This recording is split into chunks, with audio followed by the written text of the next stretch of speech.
Hi, welcome back, guys. Today I have a very exciting guest, Shant Reganyan. So not only is he the founder of Chili Chews Candy, he is also a USC Gold Law student at the same time. How he manages both of those things, I honestly don't know. He's achieved a lot. He's in stores like Vaughn's, Albertsons, Pavilions, Gelson's, and more. We're just gonna learn a lot from this successful businessman, and I am very excited to get this started. We've been talking a lot off camera, and we're finally here. So, Shant, how are you? I'm great. Thanks for having me. I'm super excited, and it's an honor to be here. Yeah, it's an honor to have you. Thank you. I appreciate it. Yeah. So I want to just start right from the beginning. As I mentioned just now, you're also a USC Law student. Yeah. How the hell do you handle USC Law, which is a really tough school? I mean, they're all tough, but USC is very tough. And running your business simultaneously. I mean, how do you do that? Yeah, I think I got lucky. I had a bit of a head start on trying to juggle both because we started Chili Chews right when I started my LSAT prep, and it was really tough trying to stay focused while working and making candy every single day. So just trying to balance both things really prepared me for this moment. And a lot of it is just hard work and knowing that you can't plan every single thing throughout the day. And that's what I used to do. I used to plan, I'm going to do this. I used to do like time carve outs. I need to finish this task at this time and move on, etc. But then you learn having a business, things can change. Things can happen at any second and you need to be prepared for it. So it is very hard, and I just try to do things as fast as I can, and I rely on other people. I have a good team around me. I work with a bunch of amazing people, so just really having a great, strong support base is the key to everything. Luckily, I have an amazing family that supports me. I have an amazing girlfriend, Elise, that supports me, and I can talk through my emotions and all my struggles with school with her, and it's just really nice to have people around you that can ground you and just remind you to take a moment to relax, and that's sometimes all you need to keep it going and not be too hard on yourself.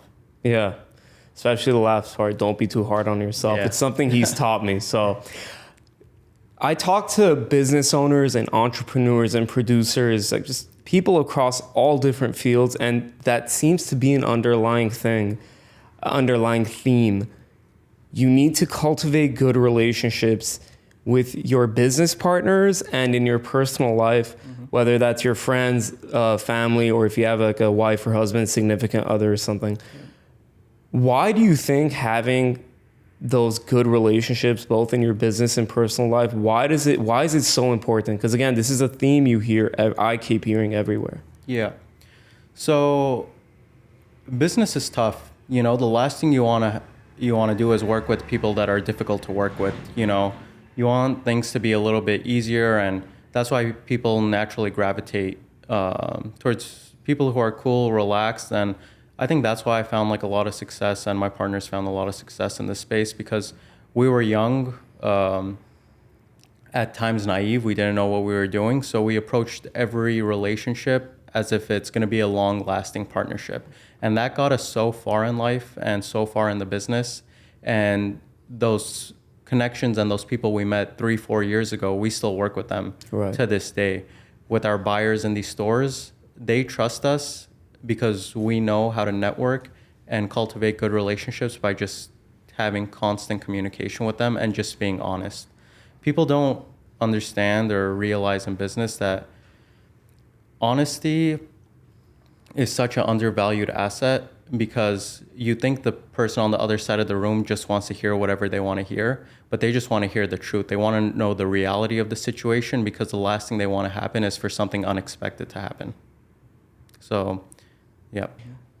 What were some of your biggest struggles in the beginning phase of starting Chili Chews Candy? I think the biggest struggles were in terms of food compliance and just being able to scale. I mean, Viken and I and our third partner, Emilio, we just really focused, and we placed such a high priority on food safety, because at the end of the day, these are consumables and we're entering a new space. So we did a lot of research, talked to third-party companies to kind of figure out all of the nutritional panels and everything like that. And we took it very seriously. The last thing we wanted to happen was, create a product, someone gets sick, and, unfortunately the company ends. And thankfully that didn't happen. And we learned a lot throughout that process to just be compliant and go above the standards. So every bag of chili chews back then was made by hand. So we had to know the exact steps, what mixing devices we could use, and all these things that were food compliant. And that was such a struggle for us because Viken and I were in the kitchen, just the two of us, in a 200 square foot kitchen, morning to night, just making chili chews by hand while the sales were just coming in rapidly. And Wow. It was to the point that we didn't want to compromise our food safety and food handling just to make an extra buck. So at times we had to shut off sales and really slow down the business just to make sure everyone gets the best quality and the safest product. And thankfully we've surpassed that point. We've partnered with a great co-manufacturer that, just absolutely kills it, and we love working with them. So that was the biggest struggle, just learning how to scale and scale efficiently. And we're finally at that point, and we're really excited for what's to come. How did you find that co-manufacturer? Was it through a connection of someone you know? Was it Google Ads?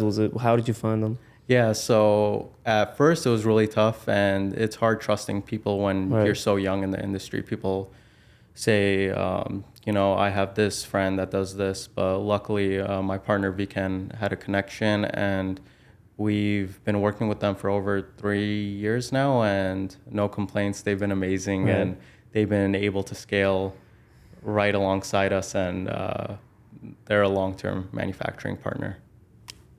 I love it. So how do you compete in such a competitive space? The candy industry it's not an easy space to compete in.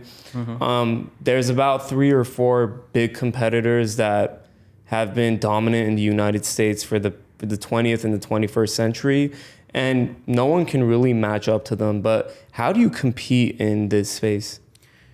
I think it's just being innovative, creative, and being passionate about your product. We put our product first, and I would never put this product out if I wasn't going to be the first consumer. So I absolutely love chili chews, and I eat it on a day-to-day basis to the point that I think if I didn't have this company, I'd be 15 pounds lighter. Right. So first, we're really passionate about our company, and I think that's what drives the sales, because when we're meeting all these buyers at these huge big box retailers, that passion flows through the camera, and they understand how serious we are about this, how much fun we're having with the company, and they want to be part of that process.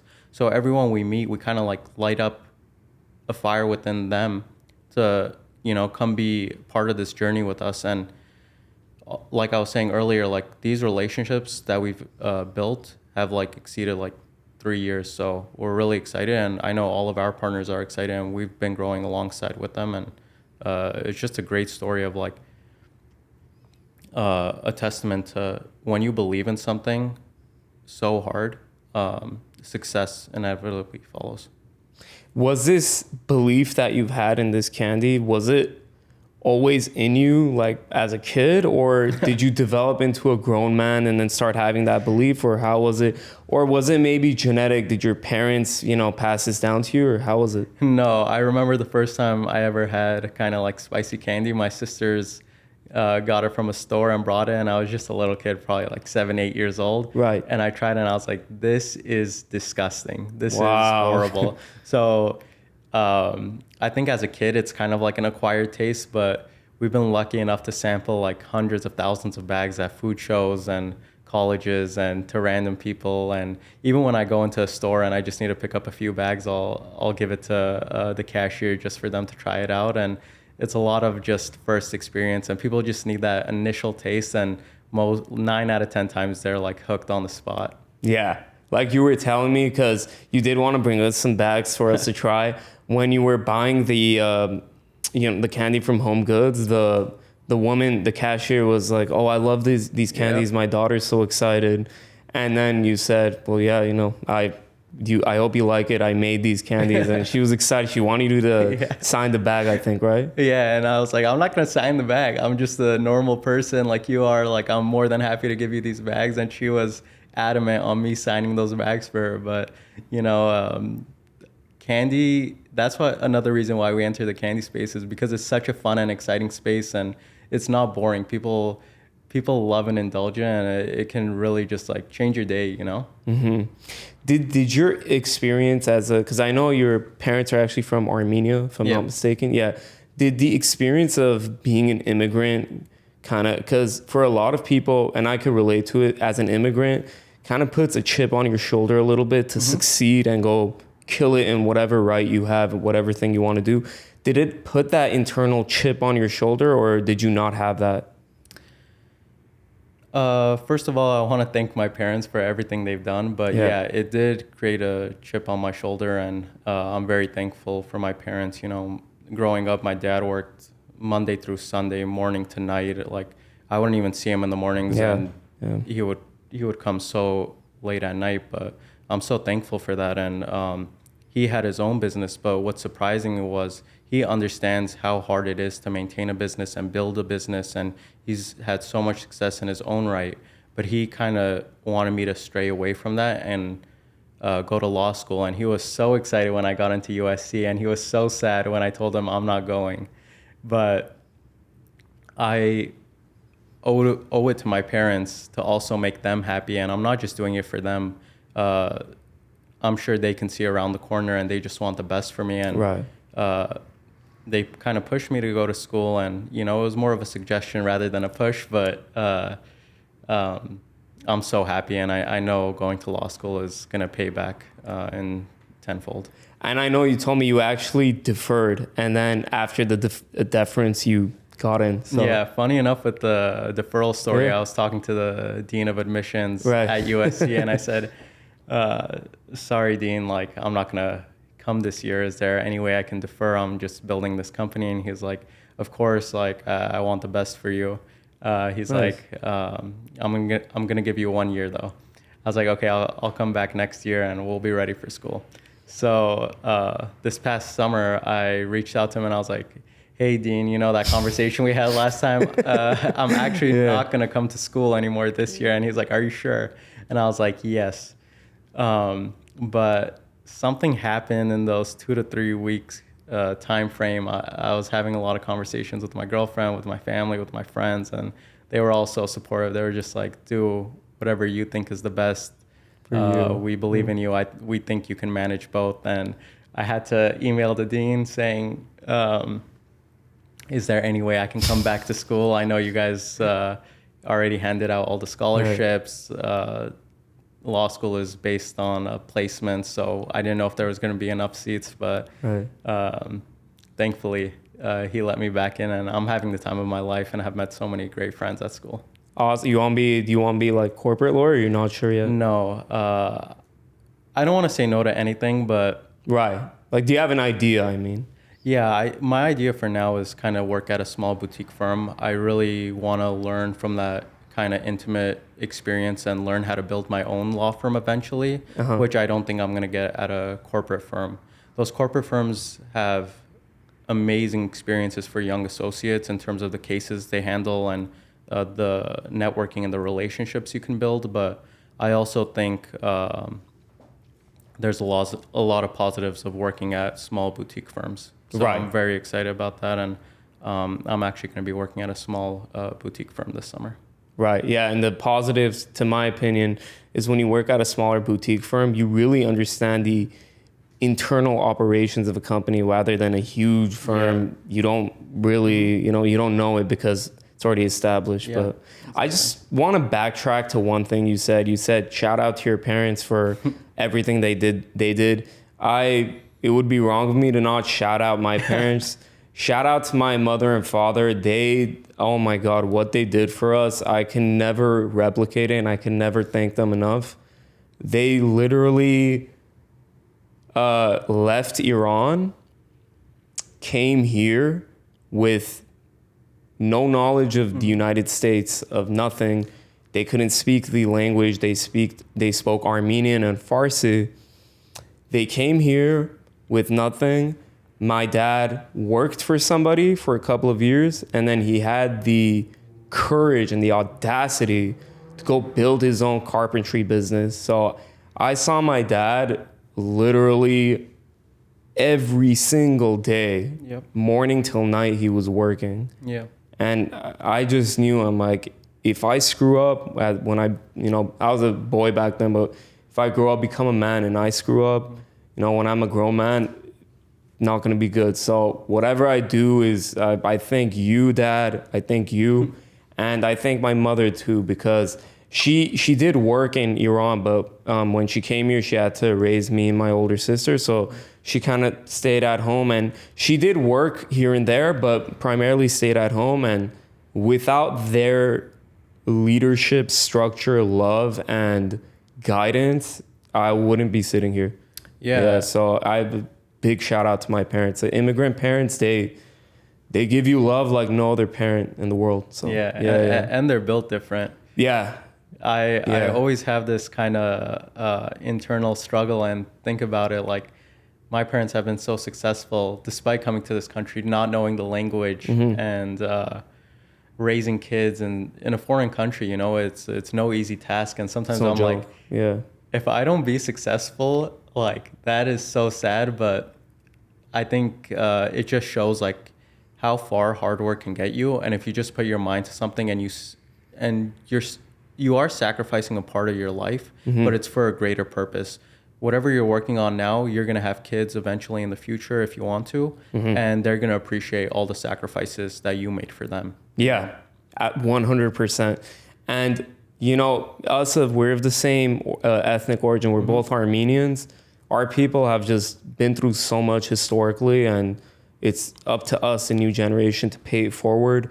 As I'm a proud American, I'm a proud Armenian. I represent both identities. So I'm just here to represent my parents and myself going forward. So I have nothing but to thank them. And we got to thank your parents too, because you turned out pretty good, man. So. Likewise. Shout out to Arameh's parents. You guys did a great job. And I just got to meet him just a few weeks ago, but we've had so many great conversations. And this guy's a hustler. Like, no joke, this guy's hustling. So very proud of you as well. Thank you. Shout out to your parents, Shant. And I'm going to shout out Shant's girlfriend too, because we've talked off camera, and I can tell you need a good significant other to just keep you grounded. And by the way that he talks about her, without saying it, I already know that this is a great woman for him that keeps him grounded. So I'm happy. Thank you. I appreciate that. Yeah. So so back to business.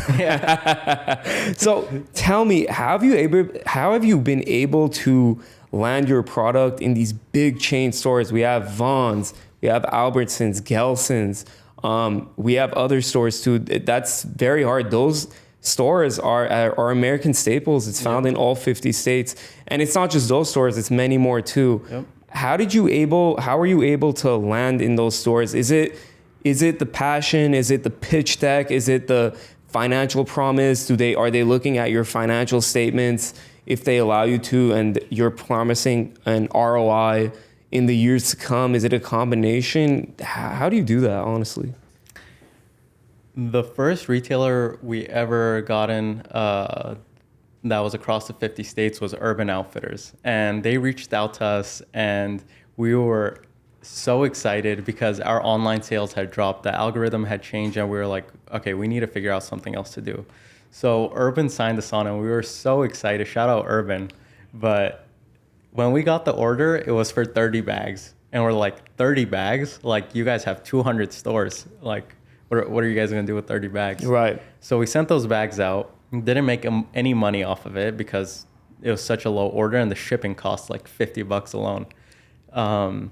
But it sold through. It sold out. They ordered again, and then they ordered again. And those 30 bags eventually turned into like thousands of bags a month, and sometimes like 20, 30,000 bags over the course of 2 or 3 months. And after that, we just really solidified our retail presence in Urban Outfitters, and we were able to shop that around to other specialty stores. So early on, we were in these little like non-traditional pockets and weird stores. One of them being Zoomies, and we Zoomies, I don't know if you know now. If you could walk into a Zoomies now, there's a bunch of different food products, but I think we were one of the first food products in Zoomies in the past 30 years. Like we basically created a category inside a store that has over 600 locations, and they've been such a great partner as well. But what really hit it off for us was just going to these food shows. So Viken and I have amazing experiences of going to like Winter Fancy Food Show in Vegas or Sweets and Snacks in Chicago. And it's so funny. Viken and I, we hop into a U-Haul and we're driving through the desert in the middle of the night. We go to a hotel and they're like, oh, we can't valet your U-Haul. Like, why are you guys here with the U-Haul? But it was such a fun and exciting experience. And we had these amazing booths. And at these food shows, it's the world's buyers. You have international buyers, you have category specific buyers, and they're just looking for what's new and trending. And you have your big staple companies. And it's all really just about presence. Right. And we didn't know what we were doing. We didn't know how to have conversations. We never practiced like pitching our company like in real time. Right. So all of these buyers were coming and you would see their tags. It would be like 7-Eleven. It would be Target. It would be Home Goods, Marshalls, all these retailers with thousands of stores across the country. And we weren't intimidated at all. We were the youngest. Like at the time we were 22, I believe. 22 years old. Yeah, we were the youngest kids at that food show. There was no one even no founder like around our age. So all of these buyers were coming and they were just like, what's chili candy? Like we've never heard of that. Of course we had our like West Coast buyers that like, oh, we know this product and we love it. And we can't find it anywhere at scale. But our East Coast buyers were like, did you guys create this? How'd you guys like come up with this weird concoction? But we were just teaching them about the history of the product and, you know, like the cultural significance of it. But basically it was just getting in that room with those people, them seeing our passion. And I think that just really drove it home for a lot of people. So funny enough, like we had conversations with other people who would tell us like, hey, you're not going to get into these distributors. Like they're not going to take you on. I've been trying to get into these distributors for like 5-6 years. And it wasn't until the 6th year that like they said yes to me. Yeah. At that food show, we got like one of the world's like biggest distributor, like McLean, Core-Mark we met corporate 7-Eleven and they put us into a few hundred stores out in Texas and Colorado. And you know, I think... Was that your first year of business too? And that was our 2nd year. Wow. So when COVID ended, we went to our first food show and we just had this little booth that we made and it was really, really cheap, probably like $2,000. You have these people, you're competing with people who are spending $50,000, $60,000 on a booth. And we just had these like wooden crates that we painted ourselves. And I think they loved the product and the vibrant packaging. And I think they just loved the story. And you know, it's so effortless to talk about something you love, and they just understood that. And you know, a lot of those retailers that found us at that show were still available there. So the product speaks for itself some of the time, and sometimes you do have to make a commitment and have some investment dollars in those stores, but you have to realize that it's for your own success. Yeah. And speaking of going to these food shows and presenting your product, tell me a little bit, because we talked about this and I was blown away.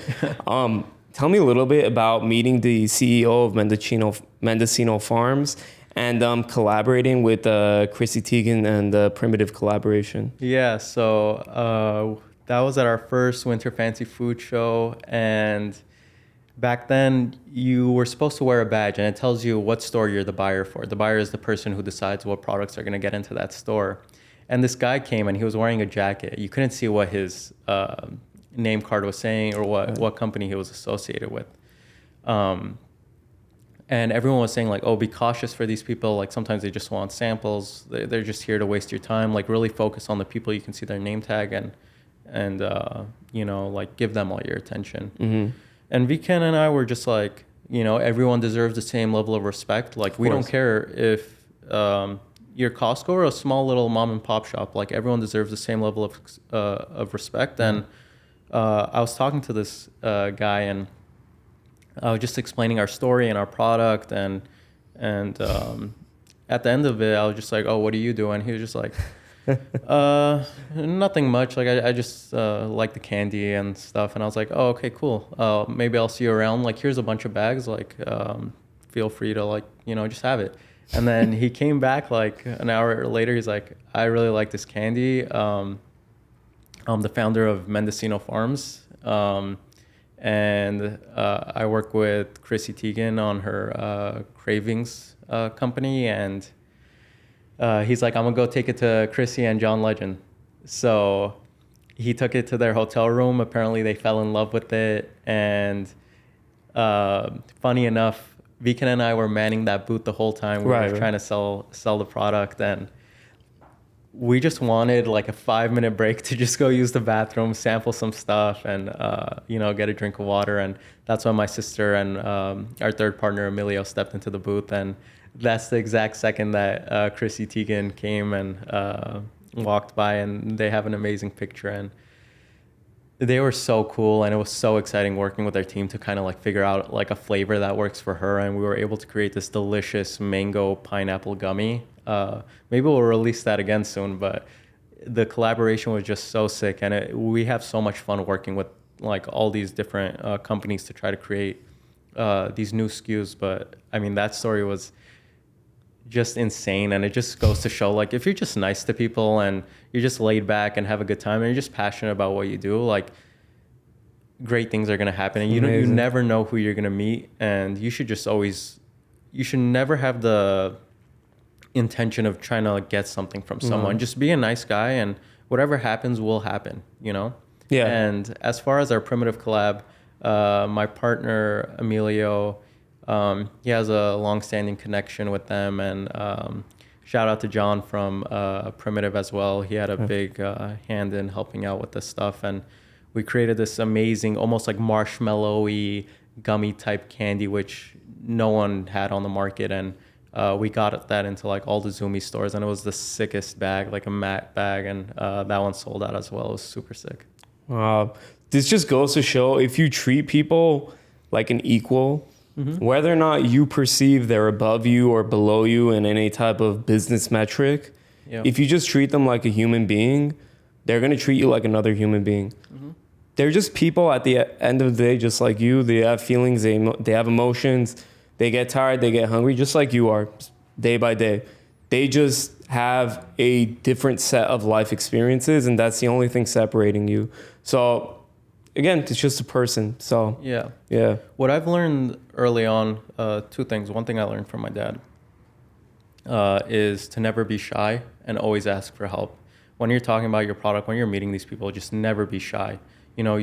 Be confident in who you are and treat everyone as an equal. That's what he taught me. Yeah. The second thing is be slow to criticize other people. Because you don't know what challenges they're facing. And no one wants to hear criticism. When someone criticizes you, you kind of like put this guard around you, like, I'm always going to remember this time that this person criticized me. Even if it's justified and you quote unquote deserve that criticism, I think there's a better way of going around it. And communication, I feel like, is the key to all healthy and happy relationships. And that's not just for personal relationship, that exceeds that and goes into business relationships as well. So can I ask you a question then? Let's say you do have business partner, you do have vendors, third parties you're in business with, and they are, let's just say, not hitting the mark that they're supposed to hit. Let's put it that way. How do you, because the feedback is important, how do you give them that constructive criticism, let's say, without hurting their feelings? Yeah, that's a good question. I think the first thing is, let's take it from the abstract and put it into like our own like real world scenario. So for Chili Chews, if we have a salesperson or a broker and he's not hitting the mark, what's the reason? Like, is it something we're not doing? Are we not providing them enough samples to send out? Are we not sending products out in time? do they need a discount? So we always try to kind of look to ourselves first and see like, are we supporting them to the highest and most the highest capabilities that we can support them to? And if not, what steps do we need to make to kind of like change that situation? If that's not the case, what's occupying their time? Is it something else that, you know, they're looking for? Do they not believe in the product anymore? You know, like, is there something new that's trending in the market? And it's always just having that continuous communication with them and just seeing like, what's the problem? Like, let's just talk through this and see what it is. And I'm sure we can come to a solution, you know? And even if the solution isn't something that's concrete and, you know, it kind of just lags on. Yeah. What do you do then? I think you just need to be creative, and every person you work with, you need to give them something new. So, you know, Viken has like traveled to Arkansas to meet with people in real life, you know. Sure, yeah. Same with Emilio. Like when we had our meetings with Sam's Club, they were like flying to different states to literally just sit down with these people and show them like, we're serious. Like, we want you guys to take us serious too. And, you know, those people take us serious. And it's always just showing them how committed you are. And if you show them that, you have a way higher chance of like having them reciprocate that kind of energy back to you. So it's the respect and the consistency, you would Yeah. say? Yeah. Okay. Makes complete sense. And one thing I really want to focus on, because so many people struggle with this, I have my own personal philosophy, is how you break through your fear of failure and failing in public, as in you have a product out there, so it's public information. People can look it up. People can see who it is, who's running it. How do you break through that fear of you messing everything up and not looking the way you want to look to the public? To me, what I personally do is, if I fail in an endeavor that I'm going through, in whatever endeavor that it is, if I have that fear, I just learn to either deal with my fear or get friendly with my fear. I say, okay, there's a saying, I'm paraphrasing it, do it afraid, do it alone, but do it anyway. Yep. Would I say do it alone? No, try to team up with people. I would say that, but if you're afraid, do it anyway and be afraid. Okay, that's the emotion I feel, I honor it. I'm afraid, I'm doing it. I'm afraid of what's gonna happen. I'm afraid of losing my money.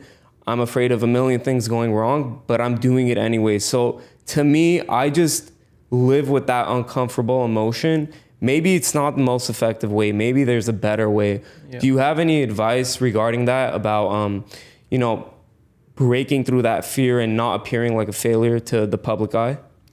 Yeah, I think when it comes to failure, the way you can combat that is, you know, just be true to yourself and be confident in who you are. Take whatever steps you need to take to really be comfortable in your own body and be able to communicate with how you feel to anyone you want. As far as me, like, I'm not looking towards anyone to have any sort of validation. Obviously, I think family is kind of different. That's different, yeah. But I don't look to my peers and say, oh, I'm scared if I fail, they're going to judge me. Mm-hmm. You know, I just want to be a good person. And how do you even measure like success? Like, a lot of people measure it through how many failures you have to go through to eventually learn. You know, I've had past companies where, you know, I failed, and if I didn't have those experiences, I would never learn. There's so many things Emilio and I messed up on Chili Chews. If we didn't fail at those things, we would never ever learn. A lot of times like, you need to go through those failures to learn, and that's my learning style. Mm-hmm. You know, I have to fail at something sometimes so I can really learn, and then the second I fix it, it's almost like ingrained, and I never want to make that mistake again. Mm-hmm. And sometimes I feel like as founders or as students or whatever your career path is, we're so hard on ourselves, and we place these like crazy expectations for us to succeed. But, you know, sometimes when you just peel it back a layer, you realize like, hey, I can pat myself on the shoulder, and I'll do that for a second, but it's straight back to work. Right. You know, exactly. There's greater goals that I need to do and I need to achieve. And sometimes you should also be proud of yourself, because if you don't take that second to like self-reflect, like what are you working for? You Right, know? right. So you owe it to yourself to be kind to yourself, and if not, I believe you're going to be in a bad headspace. Yeah, and that's something just off camera Shant's taught me. I mean, have I known him for a long time? No, I have not. Like he was saying earlier, we met a couple of weeks ago, but Shant's the type of guy that when you talk to him, it's no bullshit. You just get right to it. But he's also very kind and understanding. And when I'm telling him about my headspace, he's like, just take a breath for a second. You're doing fine. Just keep going. If you want to feel stressed out, I understand, that's fine. But you need to celebrate yourself and you need to keep going. So moving forward from that, looking back, is there anything you wish you would have known before starting your entrepreneurial journey? I was watching this one interview. It was with a very successful entrepreneur. I don't remember who it is at this moment, but he was a very successful guy. And the interviewer asked him, he said, hey man, looking back, would you even have done this? He said, no, not at all, because it was so damn hard. I would have never done it. I just did it out of blind ignorance, and we just kept going, and now we're successful. So looking back on your journey, is there anything you wish you or your partners or whoever would have done anything different? I can't speak too much on my partners, but what I would do differently is ask for more help. You know, especially when you're in an industry that the rules are changing every day. There's long-standing customs of how things should be done. It's nice to be able to have a mentor, fall back on someone, and, you know, kind of rely on them just to help you out in certain situations. So I wish back then I found more mentors in the food space and, you know, people that I can rely on. Obviously, I have a few, but it's really nice to be able to have a group of people that you can kind of get their opinions on different kind of circumstances and pick out what works best for you. So how do you find a mentor in your specific space? In the food space, I think it's just being present. There's so many great communities of,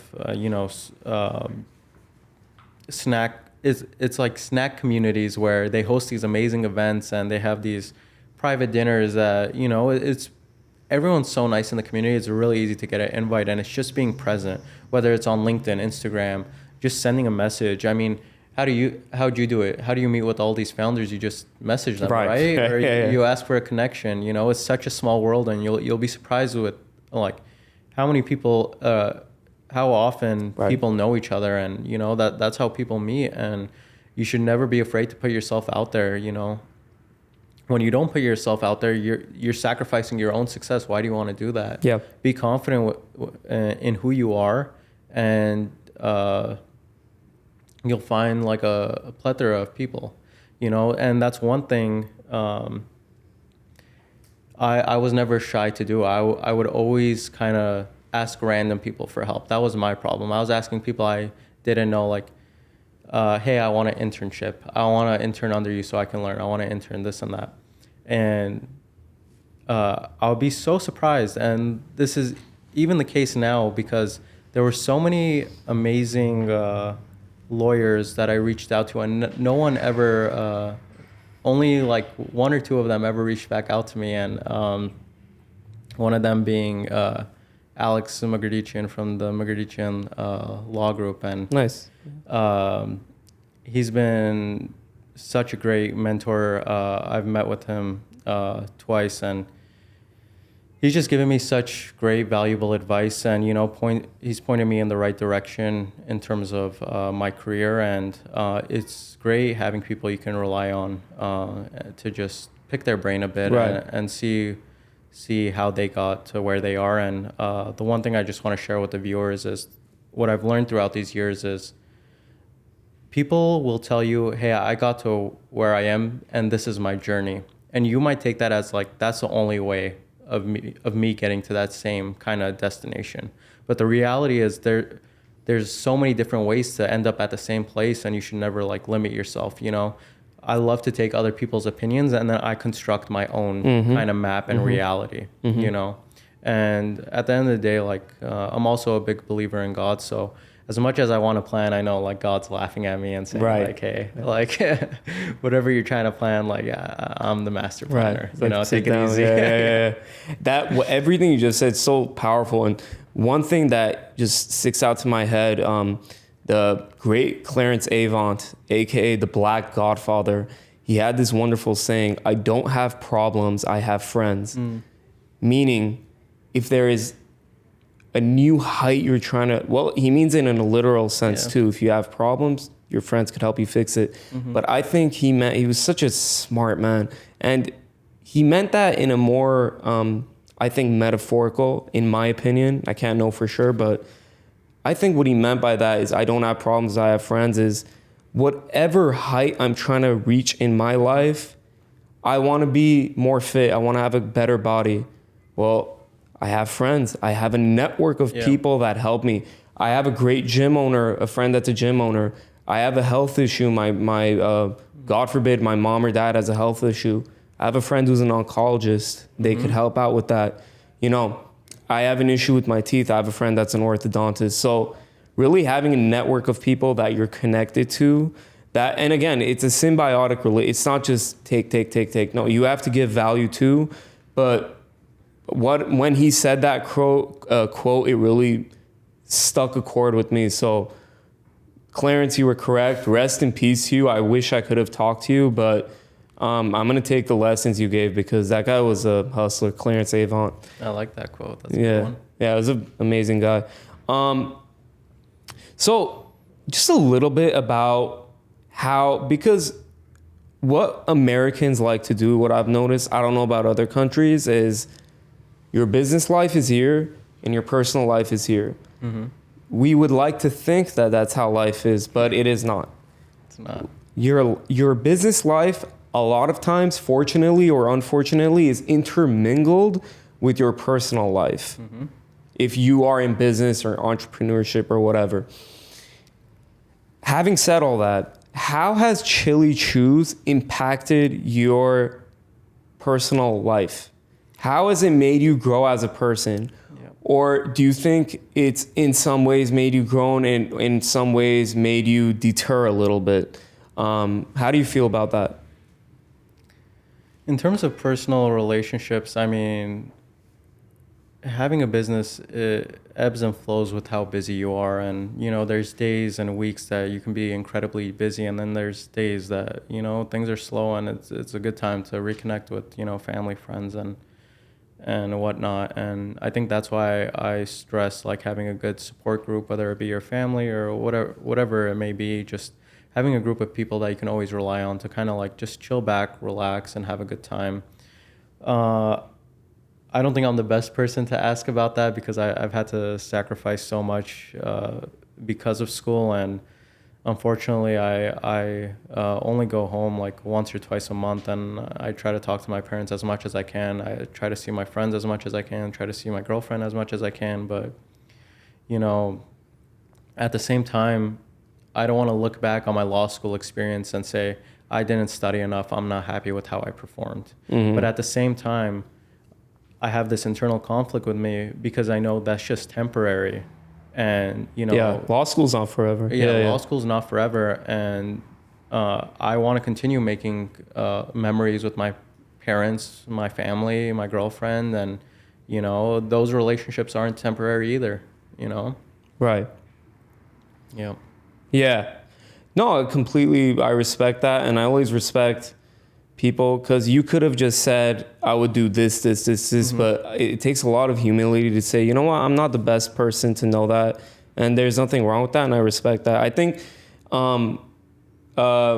major leaders of our country need to start doing that more because everyone always has an answer for everything. And it's fine if you don't know, you just reach out to the person who does. So I appreciate that, man. So shows your humility. Thank you. So I know like we talked about failure. What would you say in your journey has been the biggest failure that you faced? The biggest failure that I faced. This is hard to think about because I try not to dwell on my failures. I know when they actually happen, it stresses me out, and I'm a natural worrier, so Yeah, me too. And I mean it in the sense that I'm so proud of everything you've done, but I'm asking you this to, if someone right here, if somebody's watching this and they're failing, 'cause I failed so much in my life and I just kept going. Yeah. I just want to spark that light into somebody that if you failed, they can fail too. They have the freedom to fail. So that's why I'm asking you that, if you don't mind. Yeah, I think the biggest failure is just not in terms of business, but just sacrificing relationships for a business. Right. Right. So I've learned that, just having those relationships, there's no price tag on that, and you really need to value those relationships, and those people matter way more than a dollar does. Mm-hmm. And what was the second part of your question? Sorry. I just said, what's your biggest failure? And the reason I'm asking that is just, I know it's kind of a tough question, but you are a successful person. Anyone watching this that is going through failure and they feel down on themselves, they could look at you as inspiration. That's why I'm asking you that. Yeah. And I don't answer that question in a way of saying like I don't have failures. Like I failed my way through success, and I'm still failing. I don't even consider myself like successful yet. Right. So the best way that I've just dealt with failure, is just kind of put my head down and keep going, like, am I worried about failing for other people, or am I worried about failing for myself? Yeah. And, I've kind of came to terms with, I don't care what people think if I fail, I want to make myself proud, and I want to make my family proud. Like, yeah. Those are the only two kind of groups I care about. And when you kind of take that worry off you and you don't compare yourself to other people, and I think that's why a lot of people, like in our day and age, like they feel like a failure because they compare themselves to like what they see on TikTok, Instagram, and it's everyone's living their best life on social media, and they on feel like LinkedIn too and all that. Yeah. It's like why can't I be doing that? What's different with this person than myself? And you'll always compare yourself because you grew up in the same place. You had the same opportunities, you had the same chances. 100%. But that's not the case. Everyone deals with things differently, and there's all of these micro opportunities people get, and some people take advantage of it and some people don't. And, I think it's just having an open mind and just,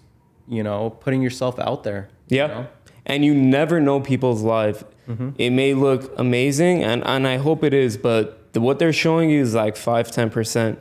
Maybe they're going through a really bad divorce. Yeah. Maybe they lost a lot of money.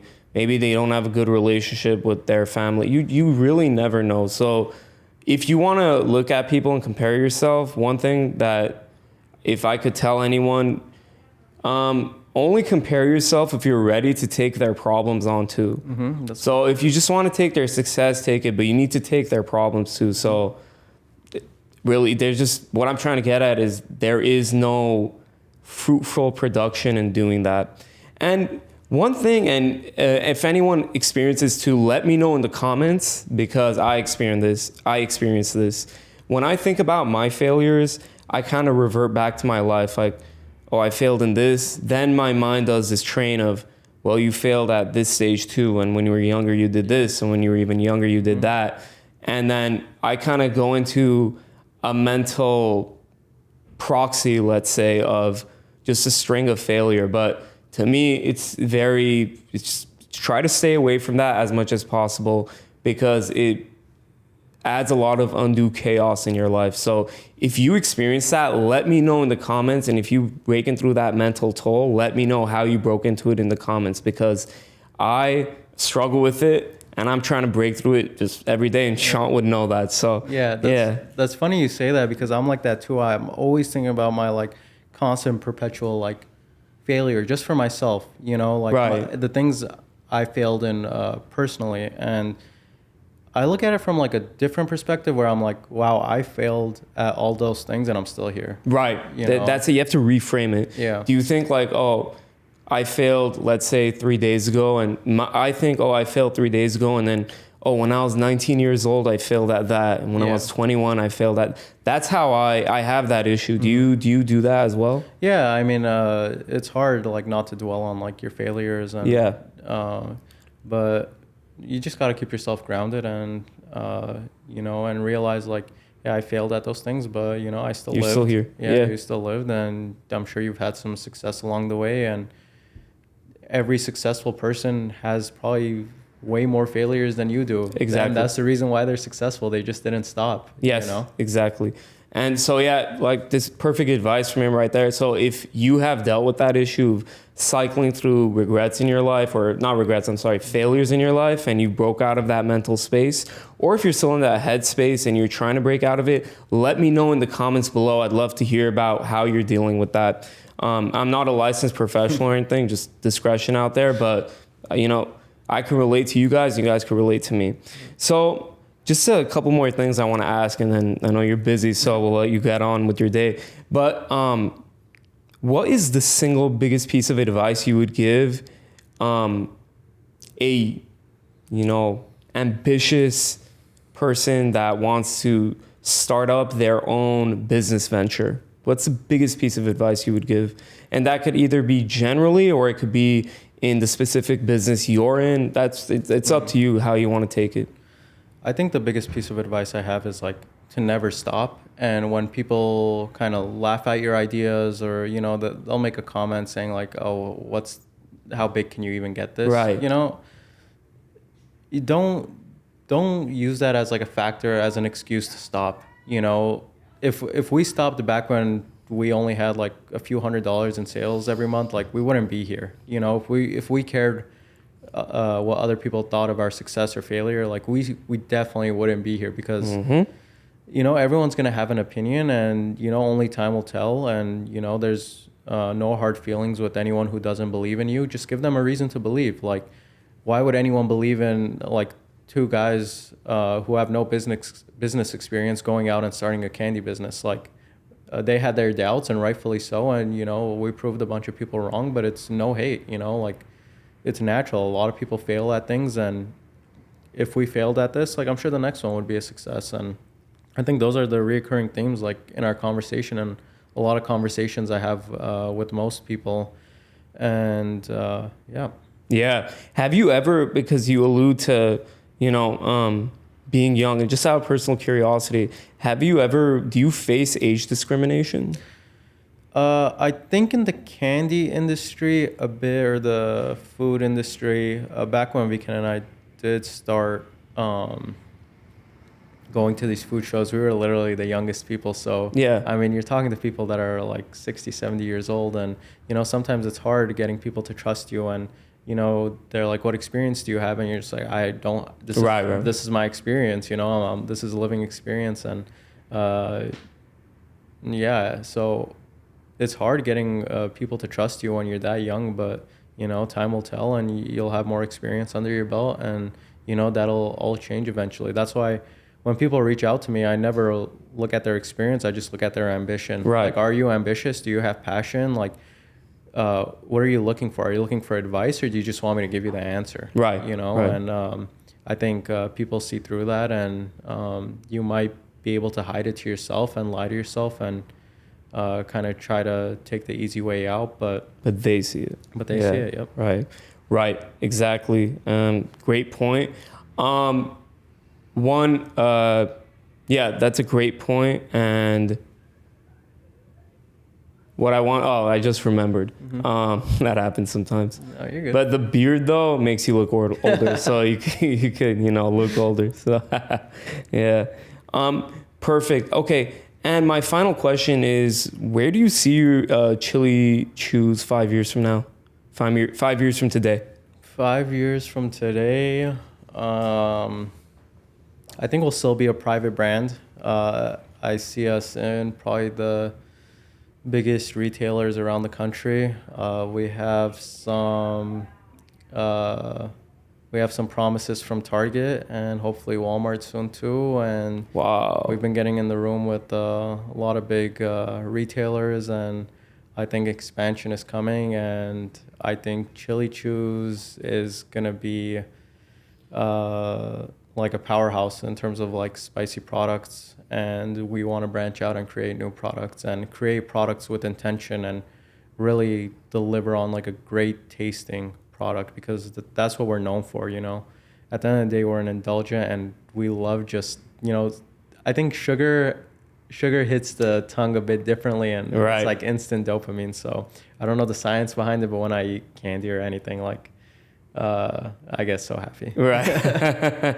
Guys, honestly, before I end this, don't be fooled by the calm demeanor. He's a calm person. He's very nice, but his focus is undeniable. Don't be fooled by, you know, because he's coming and he's coming in hot. So him and his team, so just watch out for him. That's all I have to say.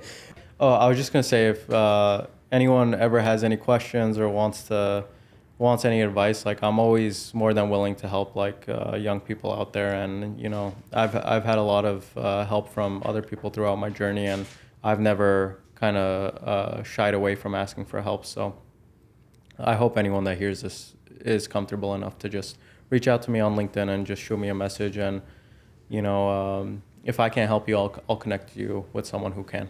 Perfect. Yeah. So where can people find you? You said LinkedIn? Yeah, just my first name and last name on LinkedIn. And maybe we can just put the link on YouTube. Yeah, that's what I was going to say. Yeah. So we're going to have his LinkedIn, Shant Reganyan, and we're going to go ahead and link that in the description. Go ahead and tell me what your favorite part of this interview was. Thank you very much for watching, and we'll see you next time. Thank you, guys. Thank you.